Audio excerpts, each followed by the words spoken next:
Un bărbat ce locuia într-o vilă, într-o seară, vede la poarta sa o femeie. Era drăguță, îmbrăcată într-o rochie crem, frumoasă, iar lui i-a plăcut.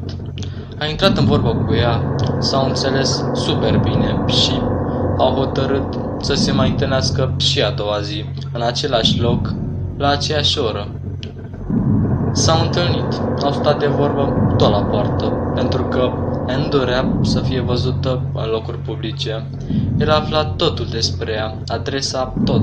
La despărțire, femeii îi dă sângele pe nas, iar el scoate o batistă și o dă să se șteargă.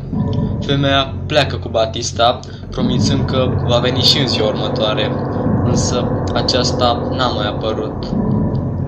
El este foarte dezamăgit, însă încearcă să uite.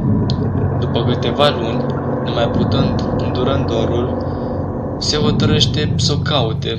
Ajunge la adresa dată de ea și află uimit că frumoasa doamnă cu care a conversat era măritată și moartă de 8 ani. Nu-i vine a crede și insistă să meargă la mormântul acesteia, să se convingă. Văduvul este de acord, ba chiar sugerează să deshumeze corpul femeii, ca să nu mai existe niciun dubiu.